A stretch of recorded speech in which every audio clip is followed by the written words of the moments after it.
me also get the captions going. It's just a good practice. Okay. Nancy, are you okay? I have a nosebleed. It started 5 minutes ago. Oh, I'm so sorry. It's just, they come on me, And it's the dryness of the weather, I think. And it's much On a worse than rainy the cold. day. It's much worse than the cold. Well, it's not so rainy, really. It's just cold. Are you Anyway. Are you California dreaming, Nancy?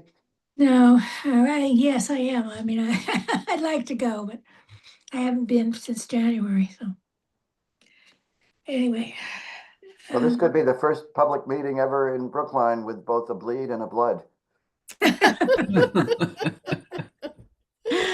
Oh, Good one, Roger. Good joke, Roger. The pun is the lowest form of humor, I've also been told. I'll have to tell my husband that he's like incessant with the puns. All right, why don't we get started? And maybe what we should do is, if everyone is in agreement, start with, would you rather start with the framework or the memo? Or I think the framework is the most important part for us. The memo that Laura did is just talks about the various practices out there, and I think we need to focus on Brookline. Yeah, I would just So, like to say that I thought the memo was a very good summary of what's going on out there and supportive of this idea that there ought to be some connection between our two committees.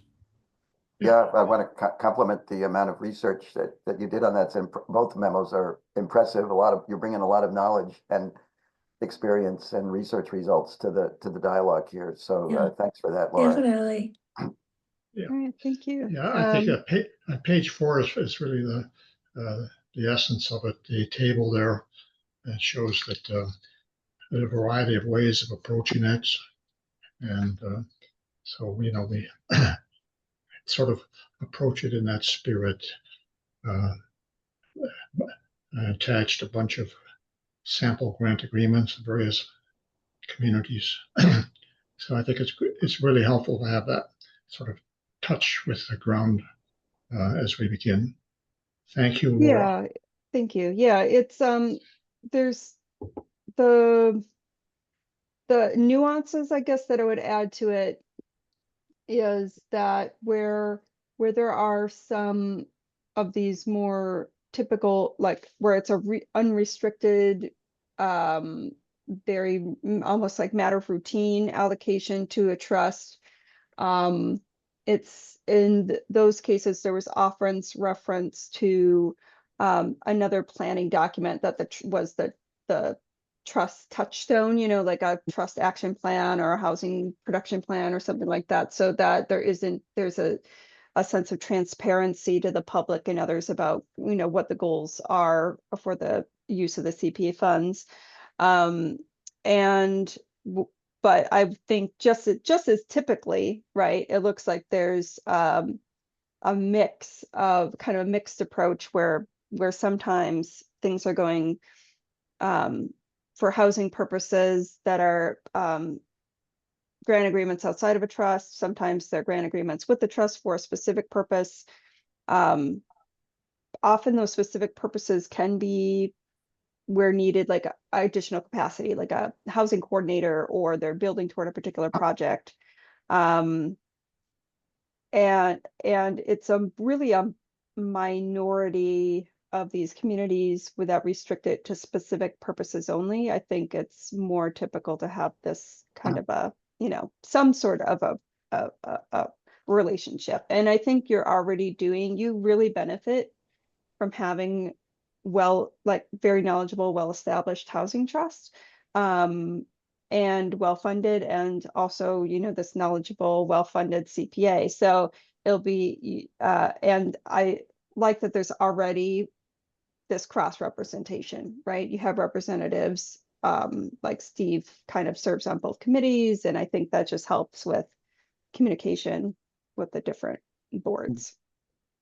And so it's really, I mean, there's no right or wrong way to do this. It's kind of like what works for Brookline, there's existing models of all of these formats. And I did receive, so I have a framework that's kind of from the CPAC's approach that you all received. And then I did receive, I guess we should call it a framework, or you call it MOU. I think we want to call it maybe a framework as a policy document, because we will have actually an MOU specifically with you, expecting that this gets approved at town meeting. We'll have a drafted MOU with you for the 400,000 kind of as a grant agreement for this coming fiscal year. So just to avoid confusion about that legal document and kind of more of this policy approach, maybe we'll call it framework, but Roger sent something as well, a document, and then there's the framework that is on it. So wherever we want to start, I can share it and you guys can discuss, and I'll kick back and take notes. So yes, we received a presentation on the draft memorandum of understanding, was it January, December, some time ago. And we looked at that, and this framework is sort of taking that and adapting it, expanding it, adding more detail, focusing on the process more. I mean, we have a process that we follow: in initial application, full application, and review. So this framework is sort of modeled after our ongoing practice, as you can see. So that's sort of the background, at least from my perspective. Yeah, I would say that to some extent, I don't know whether other members of the CPA committee had a chance to see the updated version of the HAB, Roger drafted MOU prior to this meeting. But there's a lot of overlap between the two. Yeah. Since I got one foot in each committee, I would say in terms of the implementation and the process and all of that, very much of that is covered in this framework. What the framework doesn't do is set out the kind of to what extent CPA funds would be awarded to the housing trust, whether for project specific or non-specific matters or both. Yeah. The MOU talks about having funds for both those purposes, and talks about the amount of funds that might be considered from time to time, and the limitations and things like that. And from my perspective, I think the framework looks fine. I don't have any specific comments or issues with any of what it says. It's only and whether we need two different documents. I know the framework says there needs to be an annual MOU, but I think it's a great start, and maybe it could be augmented by a couple of the things in the MOU, and we don't need two separate documents. I'm not sure about. No, we do need two separate documents. Okay, well, for any grant that is actually given, I guess we need an MOU or an agreement. Yeah. But So I think that's an important distinction, because I agree with Laura that, where we have MOUs, when there is a grant and we give a grant, there's an MOU. It gets confusing for people to separate which MOU you're talking about. Yeah. And so if you call it, and so if we have this framework, it's, it's more a general thing, and it informs our work with the committee, with the HAB going forward. It informs us about, the grants, et cetera. So I think it makes sense not to call what we do an MOU, because, or even an MOA. I mean, those are the legal documents that we adopt when we give grants, and I don't want them to be confused in any way with what we're let me doing. just say one other thing about the framework. I think maybe one of the key points in it is under Section 3, annual application for grants, it does suggest or say that the HAB would actually need to apply for funds each year. Mhm. And there are several bullet points of what that application needs to include, which are very similar to what, thanks to David's request, the HAB supplied and augmented our original application. And the last of sort of very long subheading, a bullet on the top of page 2, I guess that is, that talks about the narrative that justifies the amount, the current opportunities, et cetera, current amenities. I think it also talks about current project include. I thought in there that when I read it previously that it allowed the HAB to kind of put on the table projects that we know are coming down the line. They may not be current projects because in some cases we're talking about unrestricted funds for building them up. But like as I mentioned in some of these meetings before, we know that there's going to be a phase 2 of Walnut High. We expect that there may be some housing on the Newbury West site. We think there may be a project coming down the line on the Babcock Street parking lot and perhaps revising or revisiting the Kent Street parking lot. So we know there's a pipeline of projects that we anticipate seeing, and that we, from the HAB's perspective, we would like to continue to build resources in the Housing Trust Fund from various sources, but including sources from CPA. So I think all of that and suggesting that we need to submit an application each year, from my perspective, I don't see an issue with that. Yeah. So I'll stop there.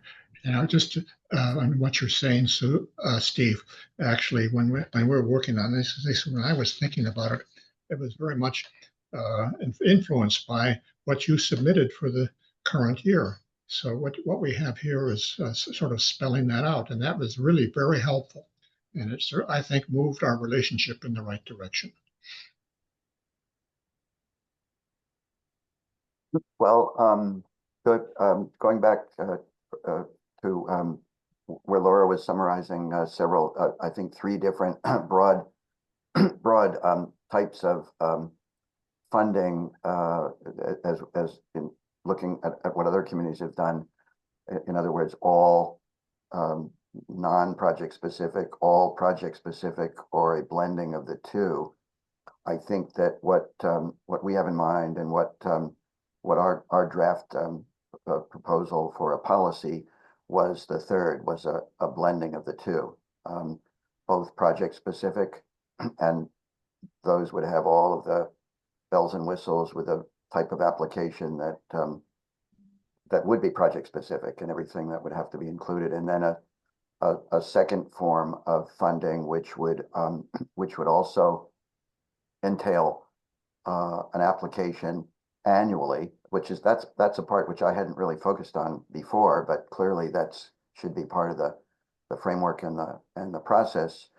And then just jumping forward to another part of the discussion that we just had, the terminology. David may remember that when he and I spoke some time back, that we ran into this confusion about what was an MOU, because you all have a very specific use of that term operationally that I wasn't familiar with, and yet we were heading our draft policy document as an MOU. So again, I totally agreed that your use of the MOU means that we should have a policy document, I would suggest, but it can be called something else.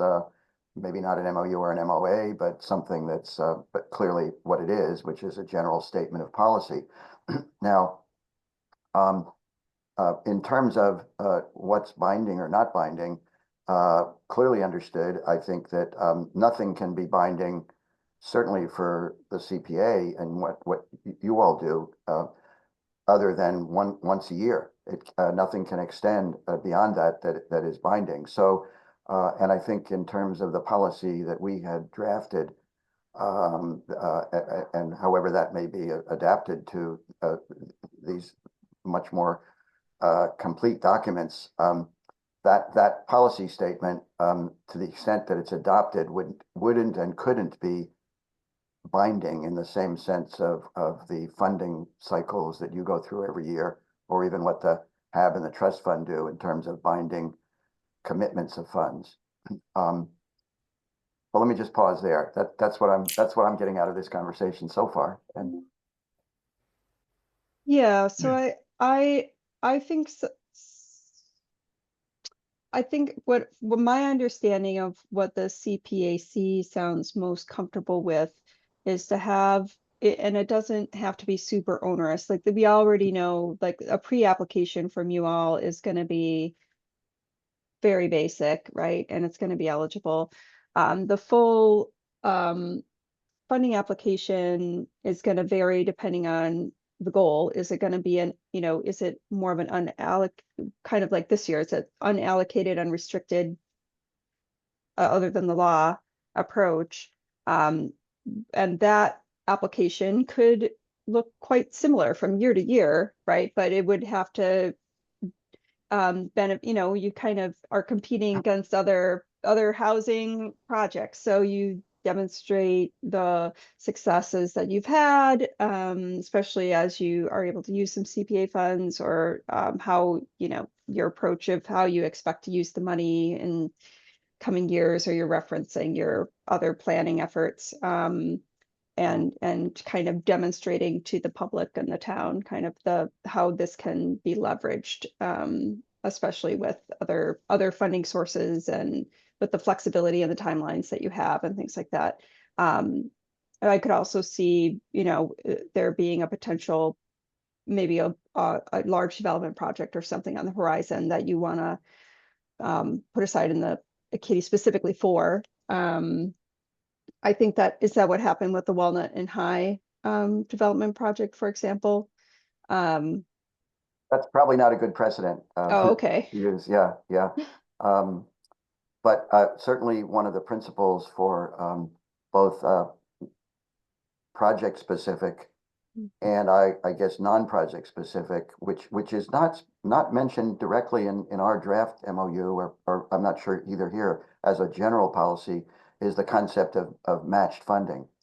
That what the trust would do with CPA funds, whether it's project specific or non-project specific, as a matter of policy, should involve matched funding, not necessarily 50-50, but significant CPA and non-CPA funds being, used and coordinated for a common goal.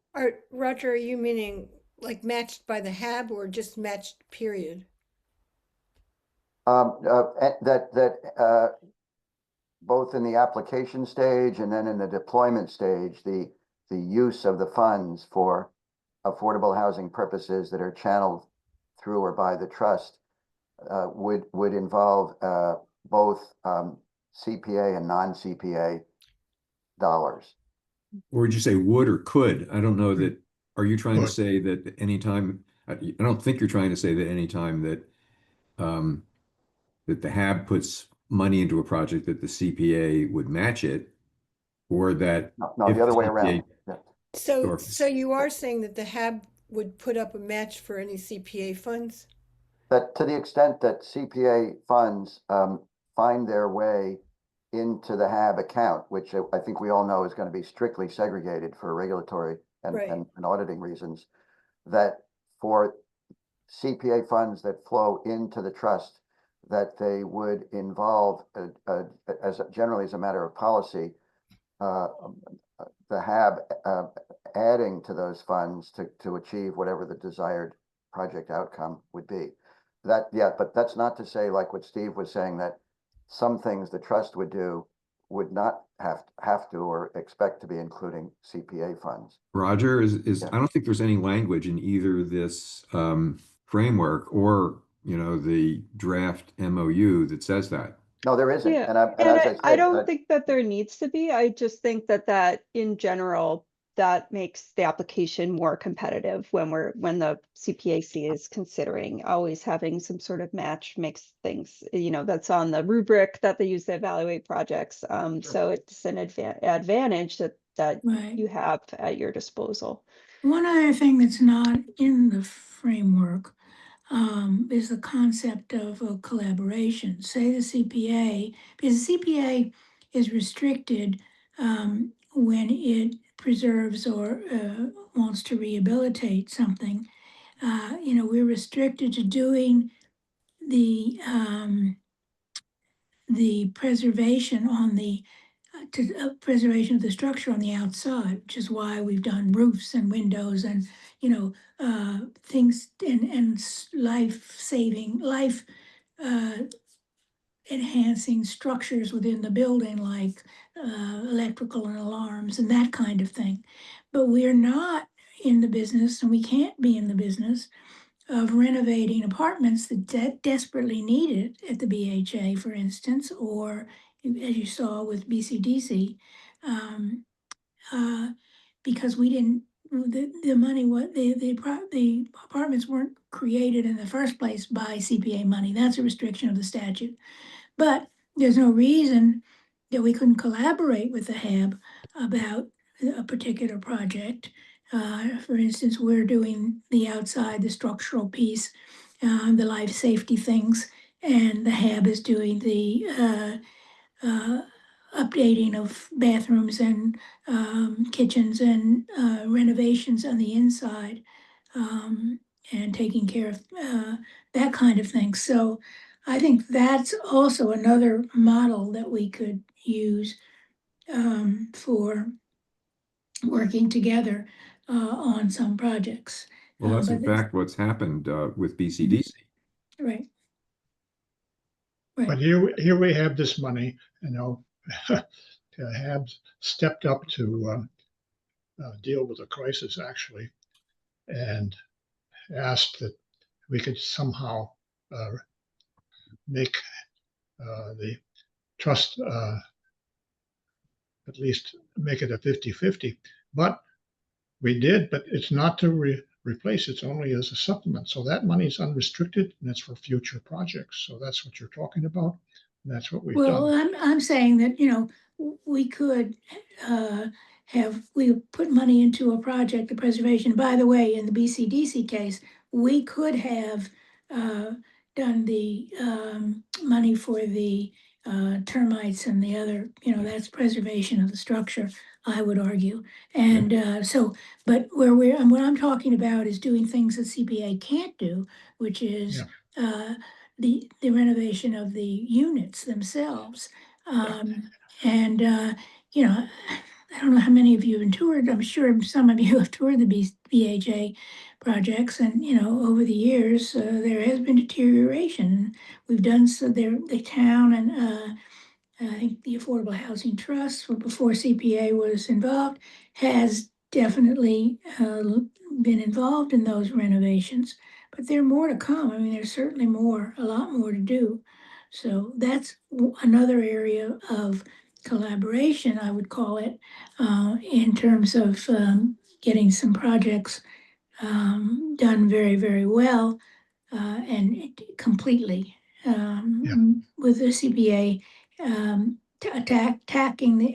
attacking the preservation aspects, and the HAB the interior aspects that we're not allowed to touch. Yeah, and one of the aspects for this one that we've been talking about was the Housing Trust was nimble enough to be able to intervene. It was really needed to be done in these months, not after town meeting next year. So that's another way that we can collaborate when there's a situation where the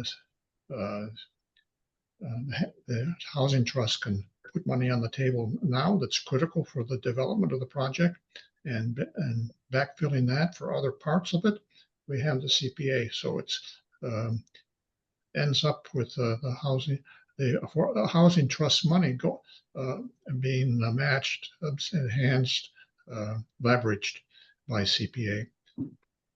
But I would So- point out, David, that the money that the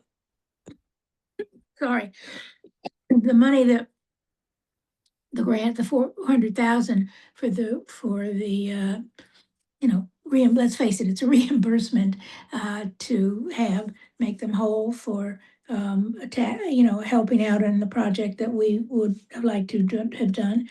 But it cannot be used for, it could have been used for the termites, but it can't be used to improve the apartments themselves. So That's there's right. still restrictions on that money. That's right. And they're the same restrictions as the CPA phases. Yeah. Is there But anything? as a town entity, the HAB gets the benefit from getting access to the money right away, right? So as soon as the new fiscal year is there, the money is in an account available to you. So there isn't this reimbursement process like we have to do with third parties, which is But we do which have is to, good. well, Laura, we do have to have documentation of how it's Yes, spent. right, exactly. So, I mean, So how it works you with know, other town entities and how I would expect it would work with you would be through, so sometimes town, depending on the project, but they'll just shoot me a quick email with if there's an invoice or something that comes up or a quote, and it's just like, hey, just double checking that this is eligible expenses for this project, and I shoot back another email that takes, look at it. Yep, okay, great, go ahead. Now, if there's also quarterly reports that other town departments do, and but doesn't have to be all that invoices and things attached to it. It's more of a narrative description of just like how the funds were used, and if they weren't used at all, then it's a real short report. And just be like, well, we haven't started on this, so we're saving this for this time, or we have this hang up because XYZ. Well, Well, maybe I'm going to you've jump in. outlined all that in your framework, haven't you, Laura? The report. Yes, I think that was described I think it's described in the framework that Mhm. Yes. I expect this relationship would probably work the same as any other town entity. One of the broad concepts that we were envisioning, looking at it from a town perspective, is, and this would be largely for new projects where sponsors, the BHA or other sponsors, are seeking local contribution to leverage lots of other good dollars, is to, in a conceptual way, not in the detail, replicate the what the state does when they refer to one-stop shopping, so that a sponsor who wanted to present the details of a project would be able to do that through the HAB as being positioned for that sort of work. And that's one of the reasons why we were, hoping to have as part of the HAB CPA, AHT, joint policy, this annual funding, which is everything we just described in terms of justifying it on a non-project specific basis, so that when the time came for an application, that the applicant, the sponsor, the nonprofit or BHA, wouldn't have to go through two separate boards with two separate procedures for the purpose of securing eligible funding. That wouldn't take away at all all of our internal town obligations for full separate accounting, full regulatory compliance, and all of that. But conceptually, as the town trying to be a user-friendly source for local funding for significant affordable housing projects, that would seem to me to be the preferable way for the town to present itself through our boards and our joint funding. Right. I have some concerns about that approach, mostly because the HAB is doing great work in the creation of housing, and that's an important goal for the town. But I don't think I don't think we should be putting all of our money into creation. The first year out, we put a substantial grant to the BCDC for support, and expect that continue. Not that the HAB can't, but you haven't. So you haven't also, I know you did this earlier in your iteration, but in the last several years, you haven't really done the kind of preservation work that we are doing. And some people grumble and say, well, the BHA has state housing and they should take care of it. Well, they're not taking care of it. And that affects our tenants, and it affects their lives and how they're living, and they're residents of this town. And I feel that we do have some obligation to them to help. Now, lately, No, I'm not the saying that at state, all. Yeah, I'm The not I saying know, that but at Hab can all. do I'm just that. saying that lately the state has stepped up to the plate. And for Egmont, for instance, there were, I said the other day it was 6 roofs. It was not, it's 7. And Ben corrected me, 7 roofs, and we're getting, we put in 1 million and they put in 2.5 million. So that's a very good return. And, But the Hab can do that too, Nancy. And the Hab, it just depends but the on. HAB could do it, Sue, but it hasn't, and that's all I'm saying. And if the focus is on collecting money for creation of housing, which is very expensive, then that I know that that's what they've been focusing on, and I applaud that. I'm not opposed to that, But but I'm nobody's saying that the CPA has to give all their money, all their housing related money to the Hab. right, They and that's just the would other give point. some of it. And then once Well, it's let me, over let at the me, let Hab, me just, let me just say this right now. We have a budget of about 4 million. That's it, a year. And we're split between 3 categories. Right now, we're pretty far behind in historic preservation. And by the way, that's another way we could enhance affordable housing. We could take, for instance, the West Street property on the Newbury, that house, that historic house. CPA could fix up the outside and the inside could be fixed up by the HAB for affordable housing. That would be a terrific collaboration in my view. And we would categorize the money that we spent as historic preservation. But that's just one example of what we could do. But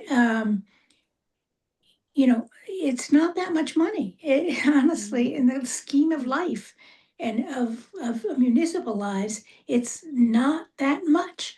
And so we need to be very judicious about how we use that money and we need to scrutinize whether is it going to be used this year to enhance community housing, which we want it to be.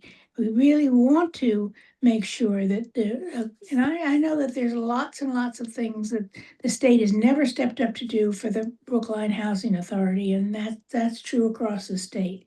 But I think that given the current circumstances, there are things we can do to help that along, and I don't see that that's happening.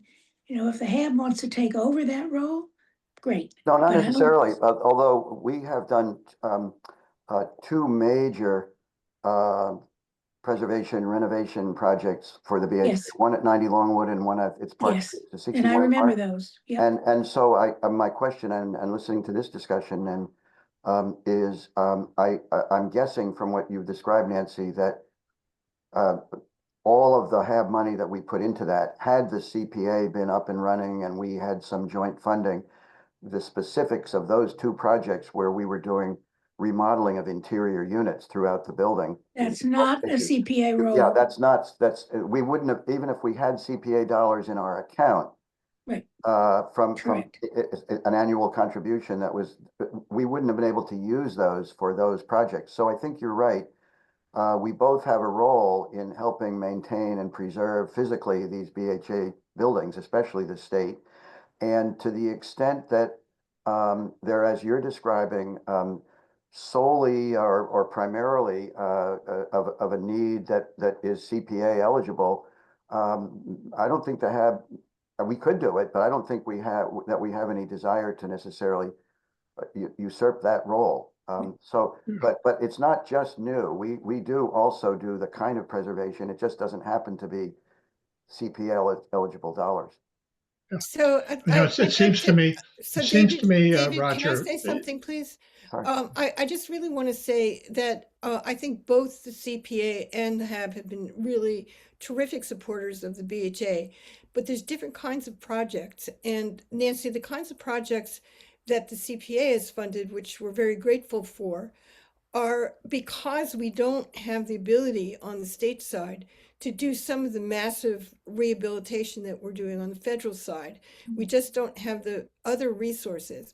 But that's one reason to be thinking about the ability to anticipate that down the road, maybe not for like 5 years or even more years than that, there's going to come a time when there's going to be a need for a big infusion for a big project.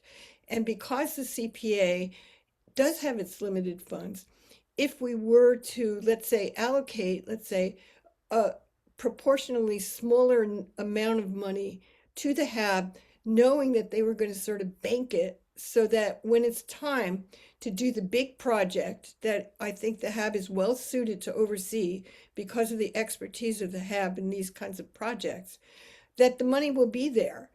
Whereas on the CPA side, it's very unlikely that we would make a decision to just sort of bank housing money, from year after year, and particularly where some of that money couldn't be used ultimately for the kinds of projects that we would anticipate doing, which are the big, massive tear down and rebuild, or substantial rehab where the entire building is being renovated inside and out.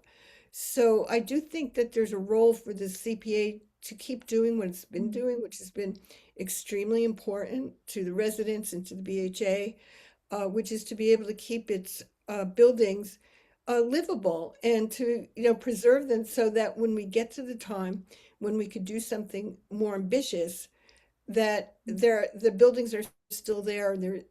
They've been preserved through the CPA's efforts. But I think we know that there's the other kinds of projects that are going to need bigger dollars and bigger budgets, that are going to have to be planned for years in advance. So I think there's a role on both sides, and I think that Roger's outline really covers both of those things. I'm hearing really a lot of agreement on the committee, until we just started having this last conversation.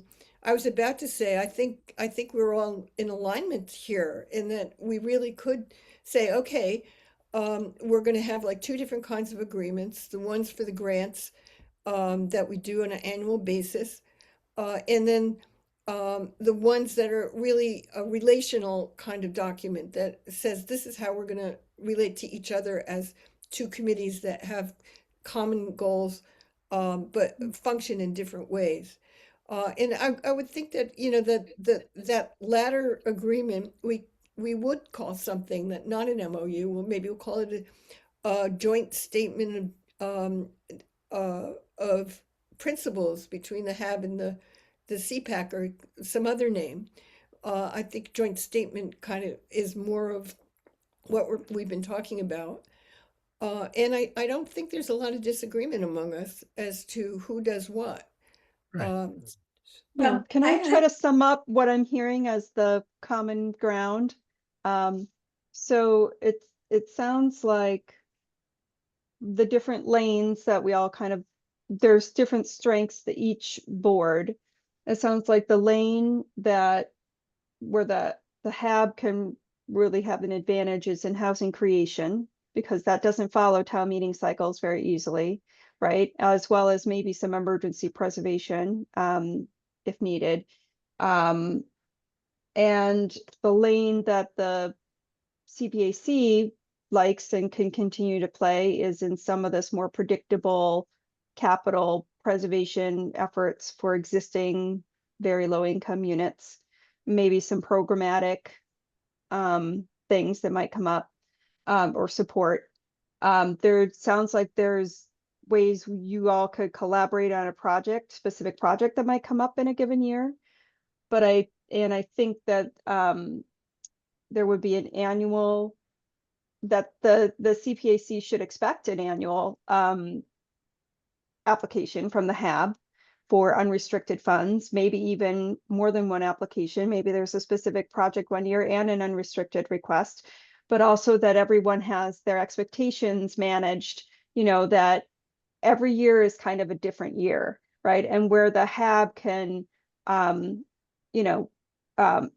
ask for an unrestricted amount, the CPAC may be somewhat limited in what they feel like they can offer for an unrestricted amount that year, given all the projects before them. But I think it's helpful for the HAB to, to show like what you all know is in the development pipeline, what you kind of think might be coming down the pike, and what you are saving up for, and that kind of thing. Does that sound right? Plus, of course, then there's the, Yeah. separate accounting and reporting that we all kind of know that, I think us as staff, Emily on her side and me on my side, we can help work that out. I'm not too worried about that because we have good professional staff in the Brookline community who can help with the auditing and the documenting and the invoicing and whatever, that kind of stuff. So it doesn't have, I don't think that part has to be a big lift for the committees. I think it's more of just, managing expectations that the HAB understands there will be an annual, application. And that also that the CPAC expects that that there would probably be an annual application from the HAB, but just, I also Well, think the town. I think that, Mhm. Laura, that there's the next step, which is Mhm. that I don't want to set up the expectation that that will be funded. Because, right, so far, we've had basically more housing monies that have been requested than we've been able to fulfill. This year, for instance, we were not able to do the entire window project. We've broken it up, and hopefully there'll be, BHA will come back to us next year for some more, and maybe some more after that. So, that's the issue. And or one of the issues that we're restricted to about, 1.25 million, say 1.33 million. And that's not that much money when you're talking about housing. And, the other two categories need their fair share.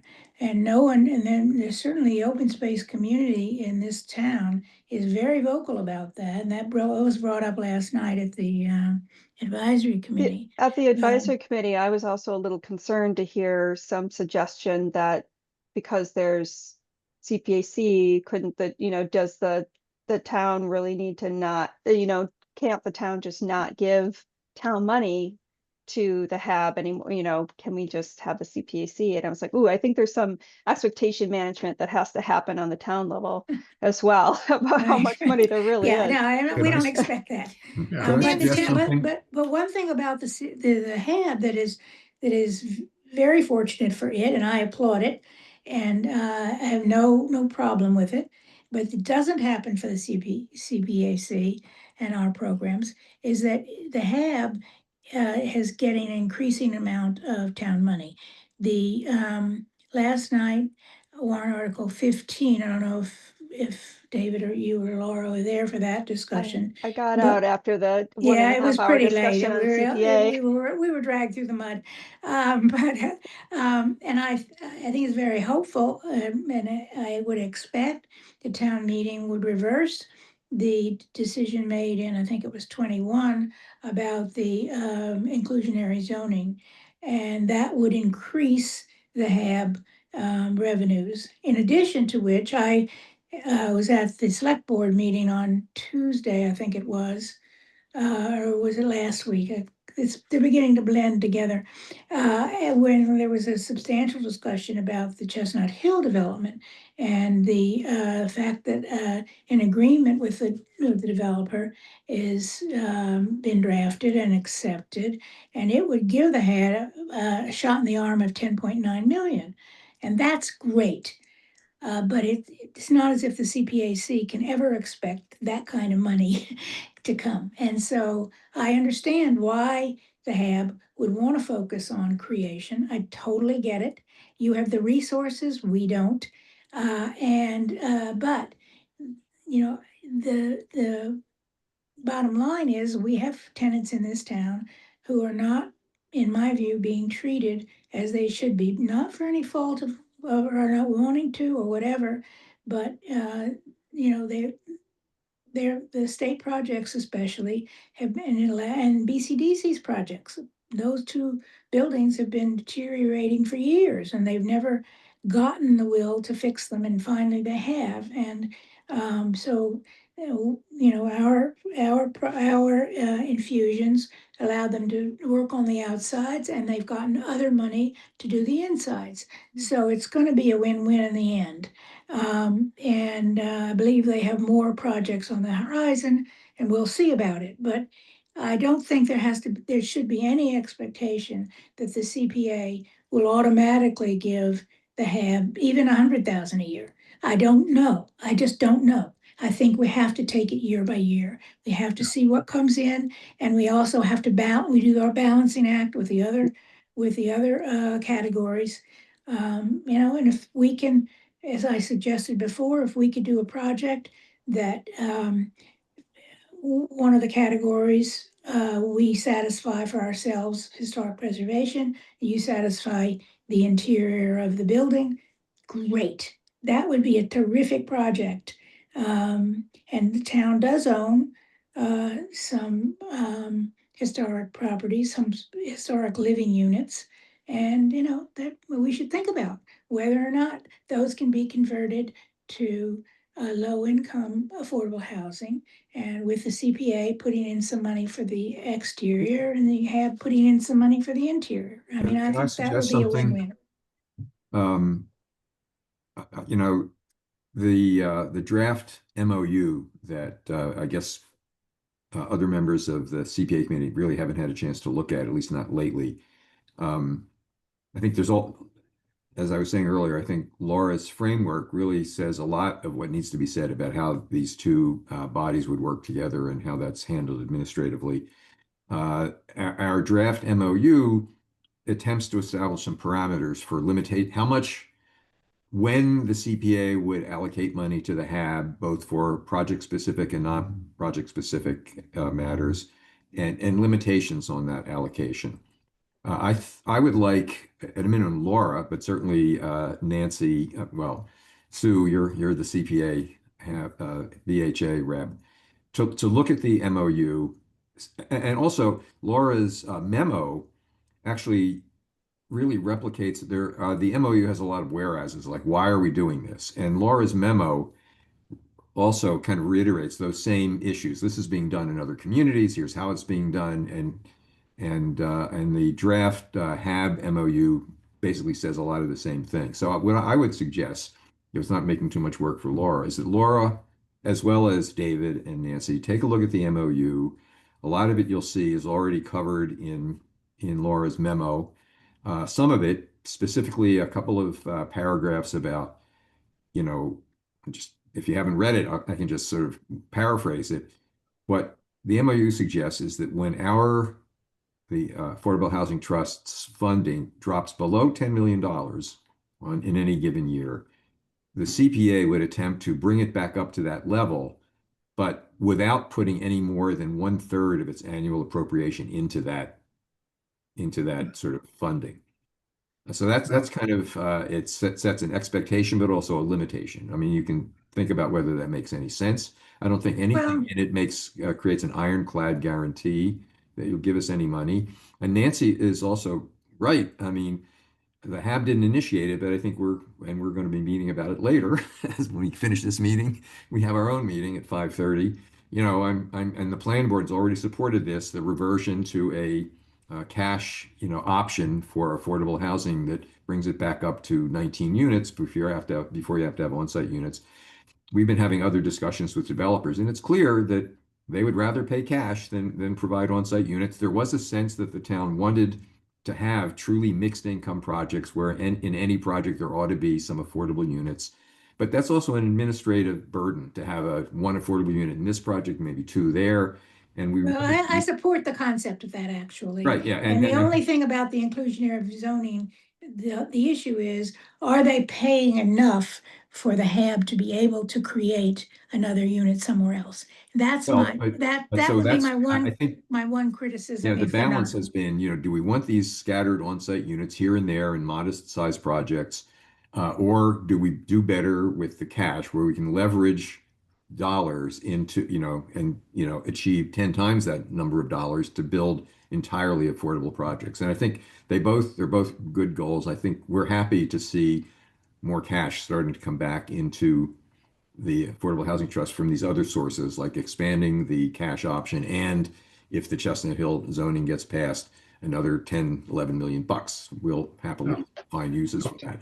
So Okay, I would like Laura and other CPA members to sort of look at the MOU, Parts of it you'll find are duplicate Laura's memo, look at the specific asks and whether they make any sense, and see whether we can go forward with it. I would also just make one other request in terms of Laura's the framework.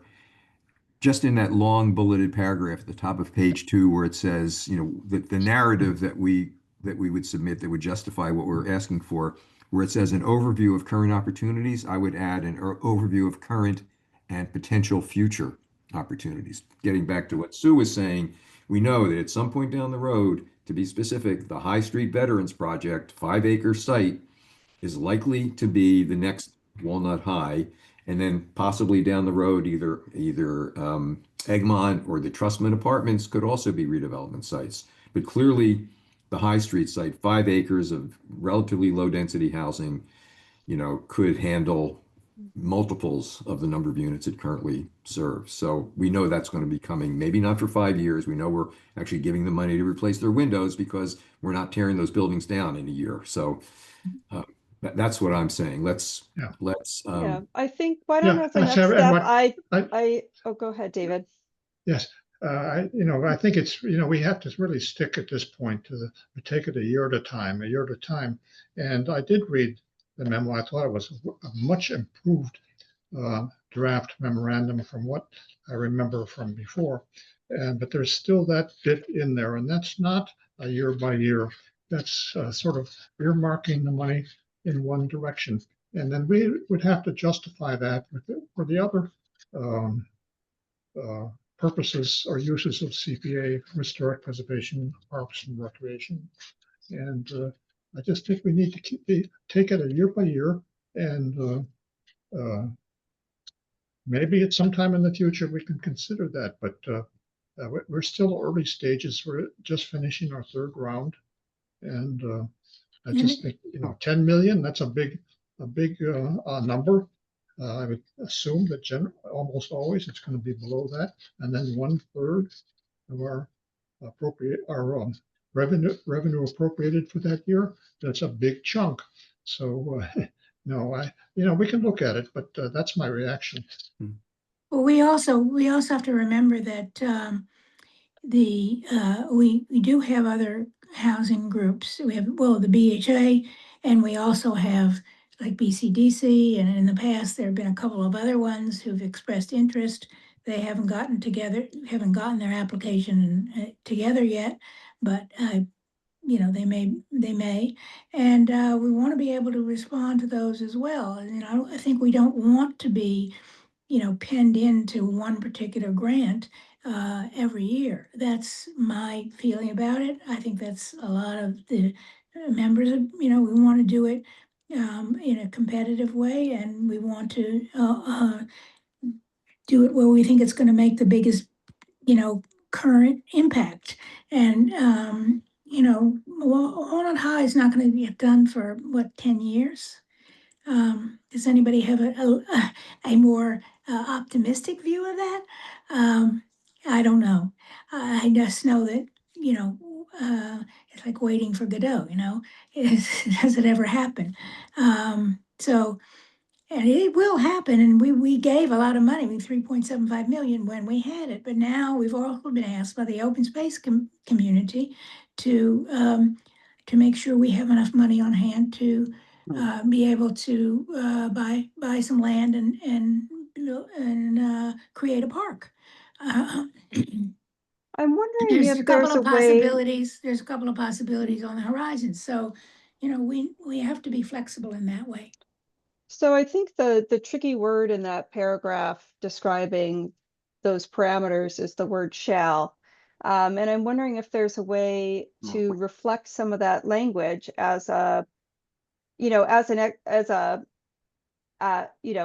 we would really like, like when these parameters are here, you should basically the CPAC should expect maybe a larger request that year from the HAB, and would, perhaps, that would be the CPAC should give a little extra consideration and under those circumstances, right, where it's lower than, but I don't, to Nancy's point, the shall I think is the tricky the tricky thing, because they, you don't know what you don't know for those No, future years. I think you're putting your finger on I mean, that's a very powerful word. It's in legal and otherwise, Laura, and that's, I think that's you're talking about our draft document. Right. I'm just So, wondering if yeah, there's a way to merge no, the it's not the two intent. ideas, right? Yeah. Of there's some specificity in your draft that I think is helpful in setting kind of the different lanes that each committee is going to kind of try to tackle, with some joint projects probably expected. And also there's some specificity in the policy or framework that the CPAC have proposed, a lot more specificity in terms of like reporting and documentation and things like that. So maybe there's a way that I can attempt to blend the two ideas together, trying to capture the common ground here, and then put it, to the larger group for a wider discussion at That's the kind of what I upcoming was meeting. suggesting. That point Yeah. on shall implies binding, and it shouldn't, and so that word needs to be softened and changed. I mean, the whole thing is non-binding, and it's more of a statement, of a common statement of intent, and maybe that's something that could. Yeah, I think it's fine. Like the HAB is trying to be transparent, right? That like they have a goal. Like you have a goal of wanting to be more than 10 million because housing expensive, and that allows you to do some bigger things if it comes along.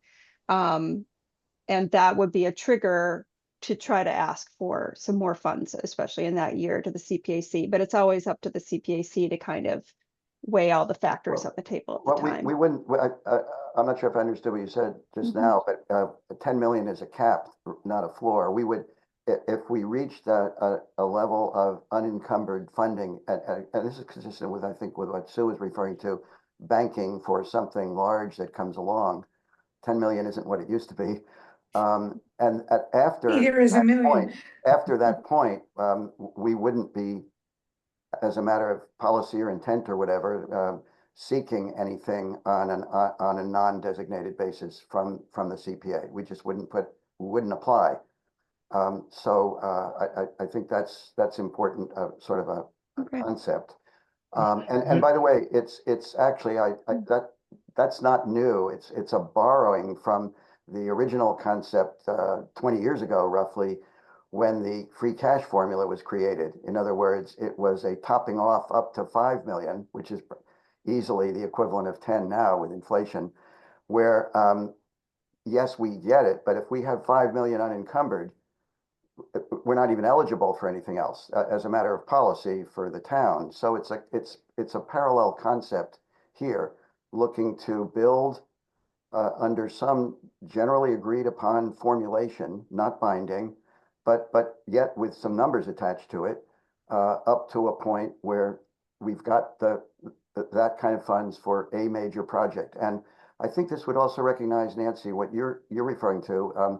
We'll believe the 10.9 million if and when we ever get it, and likewise the 10 to 19 expansion under the inclusionary zoning. The history of 10 to 19s is minimal at best. We'll believe it and we'll love it if we get it, but that's consistent with what our vision here would be. If and when we get it, that would obviously add significantly to our unencumbered fund balance, and therefore eliminate our request or thoughts even about getting unencumbered funds from the CPA. So there's an effort to sort of balance in concept here that I think takes account of a lot of what's been said in this meeting. Yeah, Out of we need- curiosity, how far away are you estimating you are from 10 million? At the moment, Yeah, I'm just curious. it's presently, and we're going to report on this. We report every month on the HAB on this very thing, resources. It's around. It's about we have about 6.3 million unencumbered now. Mm-hmm. So we're What just about going to the ask other- for what 3.7 from the CPA in the next funding round. Now, what about the other money you have? I know you have more than 6.3 million. Encumbered. Yeah. Encumbered on what? Well, Walnut High for one thing. And yeah, we've always got a significant amount of funds that are effectively spent in the sense that they're encumbered for projects that we've already been to the select board and gotten approved.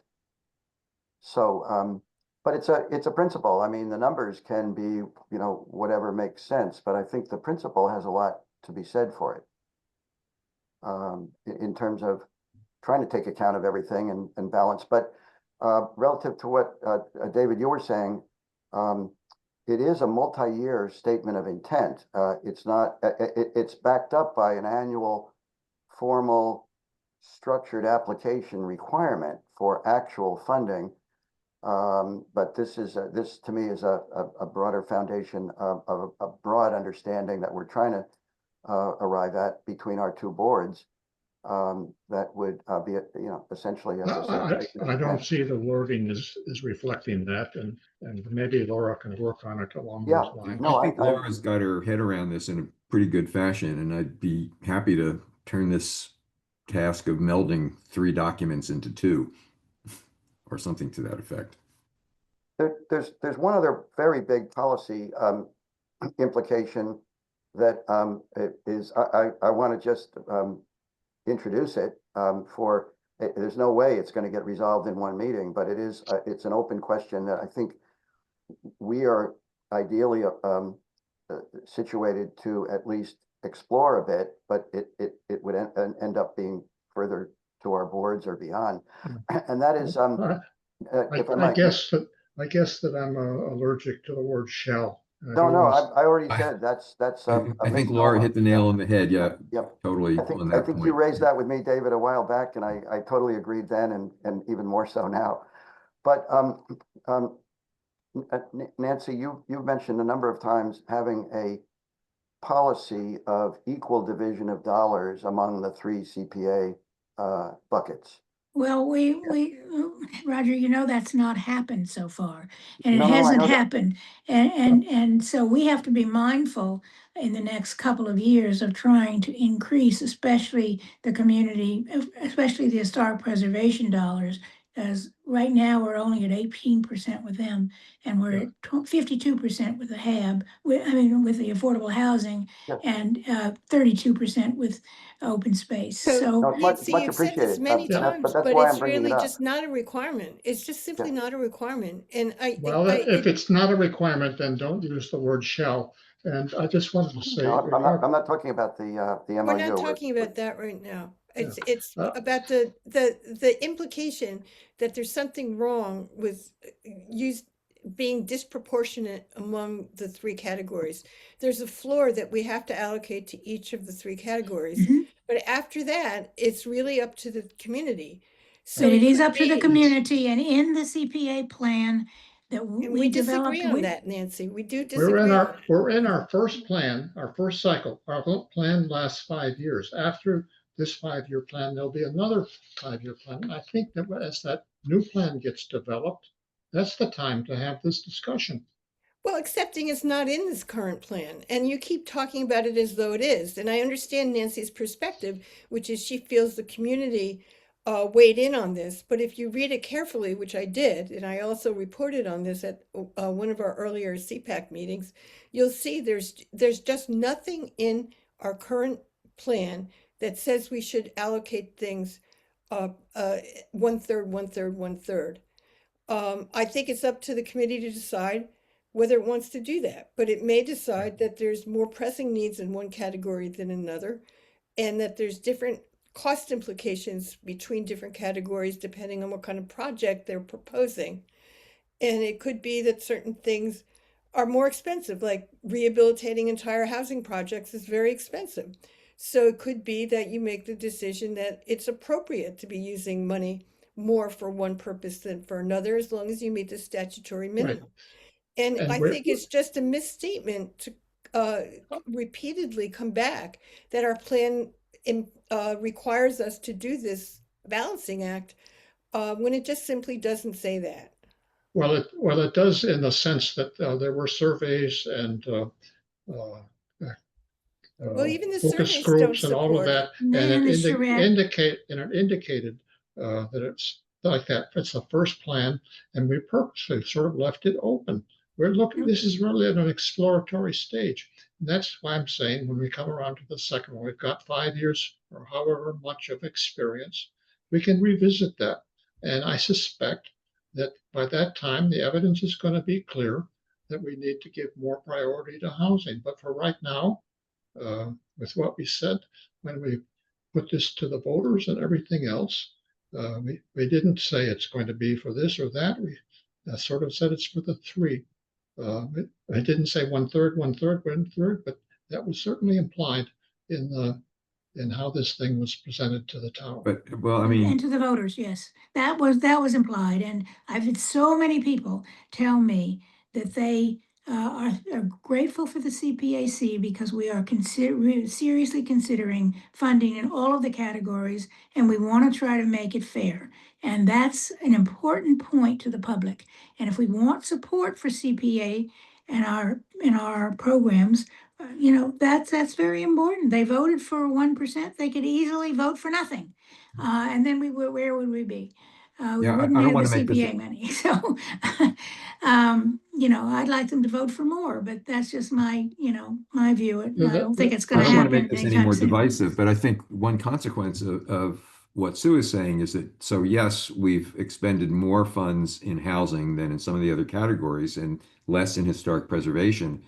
But that doesn't mean we should be downsizing our allocations to housing so that the other categories like historic preservation can catch up. If there are projects of merit in those other categories, great. The CPA committee can evaluate them on their own merits and see where things come out. But I don't Well, think we should be but on looking. the other token, using the word shall for this 10,000, 1/3 of the revenue and all of that, that's. No, David, They're leaving the shall we're- behind, that David. That's shall in is the done. past. Consider done the with shall shall. done. We don't have shall anymore. We're talking about a general policy of. Yeah, but Yes. Well, and We're I'm talking looking about at, and I'm looking at the draft agreement, which does have this Yeah. goal in it, which is a policy, at least I read it as a policy, and it's something for discussion, that's all. So, Well, this one is, of the things that I would like to do is to also make sure that when projects come forward in a given year, I will want to make sure those hearings where they're presented to the CPAC, that's well advertised. And I would like to think about how the community could be really informed about the process and weigh in and have some public input on, as an additional factor for the in addition to the rubric, right? Public input on projects during the hearing process, or maybe it's a survey or something. So I think that public input I've always thought it's like, as a trained planner, right? That's an ongoing conversation, and it can't just be a one and done survey that was done for the plan. It has to be kind of an ongoing thing. So if that's something that's kind of on my to-do list, to explore how to do that and have that be an ongoing conversation without extending myself too far. And how to have it be useful, to the committee, informing their decisions moving forward. So Laura, mhm. you almost certainly have more knowledge about this overall subject, and I'm hoping also about the immediate topic that we just discussed in the last 10 minutes or so here than the rest of us combined. Can you, hopefully it doesn't require additional research, but even if it did, it's this policy question of how cities and towns adopt. Do they have policies? How are they adopted? Who adopts them? Where does the authority lie, et cetera, for a determination which we apparently have now as at least an implicit policy of equal funding over time, if not individual years. Do you have any significant existing knowledge about how other cities and towns adopt or don't that particular very important kind of baseline policy? Yeah, I mean, most cities and towns leave it open and flexible. They say, 10%, 10%, 10%, and the rest is unallocated, and every year we'll take what comes before us. um, listing goals and priorities. Some cities and towns will prioritize a category and say, you know what, we're going to commit to giving at least X amount or X percentage rather, not an amount to, and I've never seen a case yet where it hasn't been housing because it is such a big need in so many communities. So, for example, Eastham on the Cape has a policy of doing a higher than. Somerville has a policy of being higher than, I think it's like 25% or something. Cambridge is a bit of an outlier. They commit something like 80% or more of their CPA funds toward housing. So I They don't know have if they're enormous commercial real yeah, estate. And but they have their by and tax. large, most cities and towns just leave it open and flexible and kind of rely on the 5-year or annual, sometimes, it's an annual thing that they look at and update, relying on the planning efforts, prior planning efforts and consolidating goals and priorities and things like that. So I don't know if I that think helps answer with, your Who question. approves, if, from the CPA standpoint, with their general plan, including allocation, who approves that if it is approved? Or is it The the interdirect? plan, how they allocate, it's a policy decision with the local CPA. Yeah, it's just what they, you can't you can't not have 10%, but if you want to have more, that's just a local decision. is that something that needs to Local be meaning approved at by the a committee, select board or level town meeting? or at what level within the government? I'm sure it's No, it's the probably, CPA. It's the it's the CPA decision. That's CPA, it? but I'm sure that those CPAs probably did have discussions with other boards and committees about it, but And it one lies with the reason we, CPA, yeah. sorry, one reason that the CPA boards are structured as they are is that we have, some housing people, some open space people, some historic preservation people. Although historic preservation actually gets the short shrift there, because it only has one person who's dedicated to that. Whereas the other have at least two.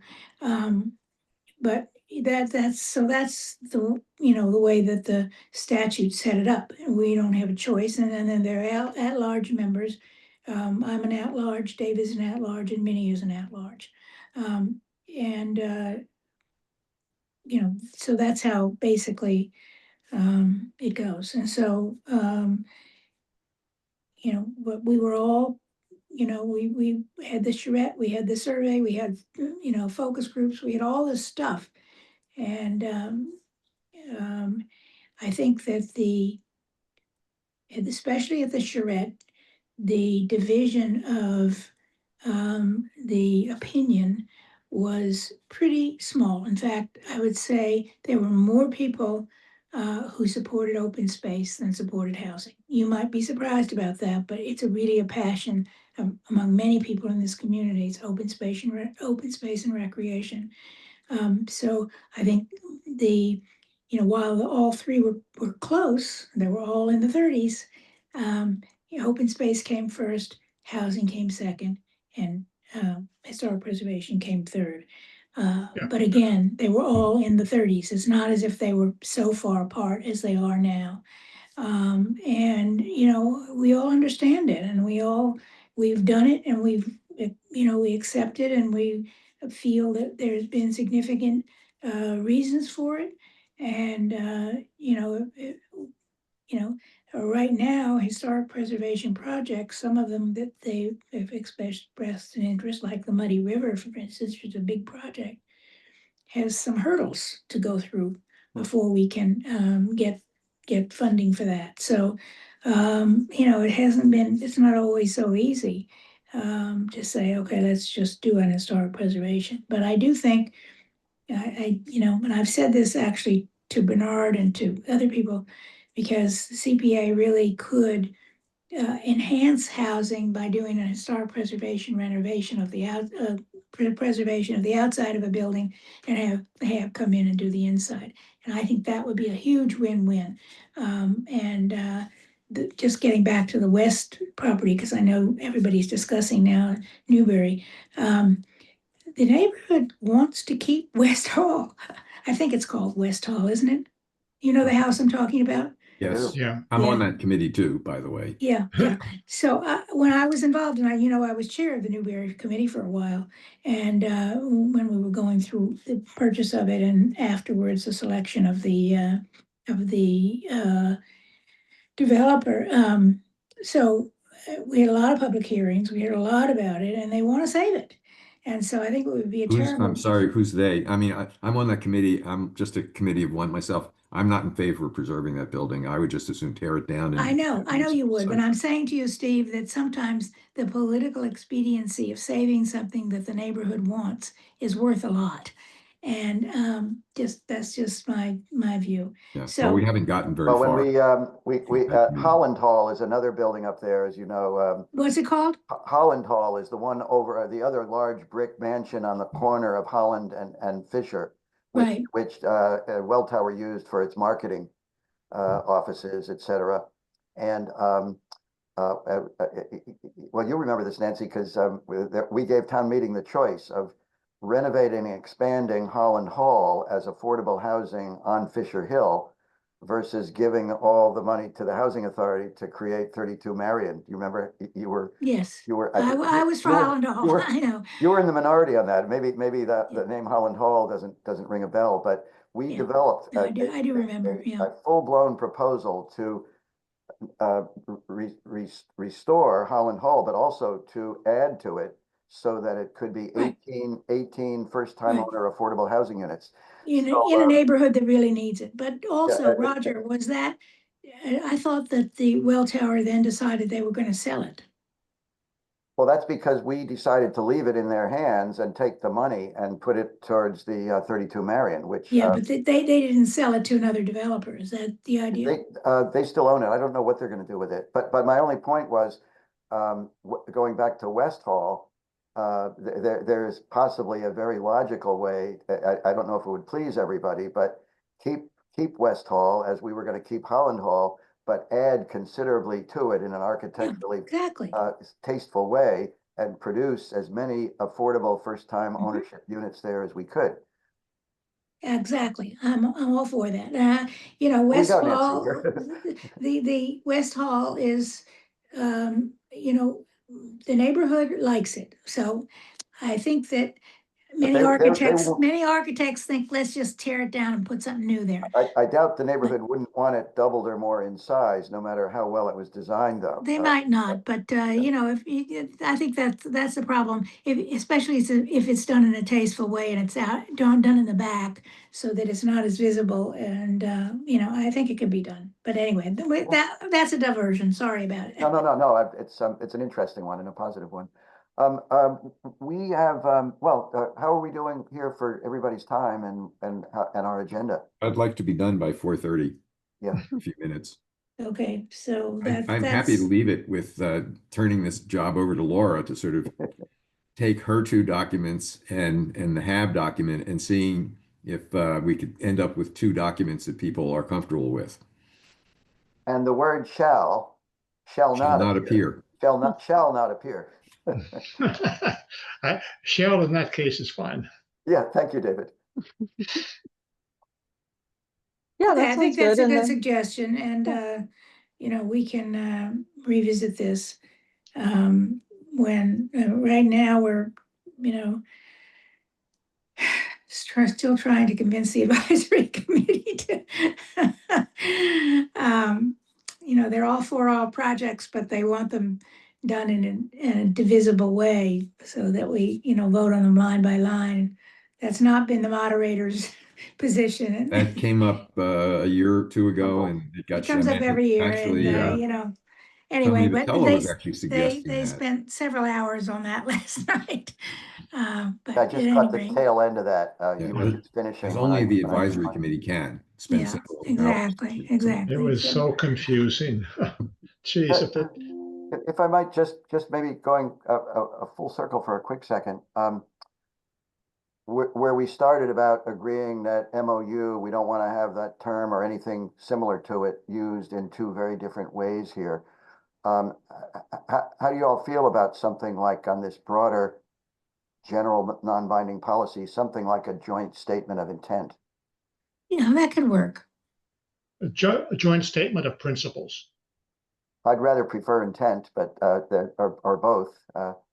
You know, something to show that it's a. Well, I think the word direction we wanna go. non-binding, Yeah. I don't think that we, as a committee, should bind ourselves No. to, you know, Totally and you agree. shouldn't No. either. I mean, because you acquire new members, other people leave, you know, views Yeah. change. So I think that is, We can't bind anybody Yeah, in role, yeah, especially right. for more than 1 year. Yeah, but I we- think we should that- say that someplace, Well, I you mean, know, it's this that more word. of his term framework. I mean, that's a good term. Yep. I mean, It's the already- reality is that we can't do any binding because this goes to town meeting and there's a rule, parliamentary rule that a town meeting cannot bind a obligate future. a future town meeting. Oh, So and we you'll have find to, in all, we in really all of do our have, drafts, in all of Yeah. our drafts, the word non-binding appears. And so, well, it's not, the non-binding is not the operative here.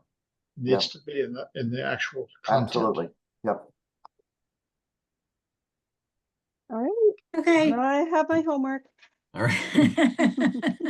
Welcome aboard. Thank you Thanks all. all. Guys, thanks, everybody. Have a All good right. evening. You Talk too. later. You're not stuck Bye-bye. at the advisory committee. We have a have in 62 minutes.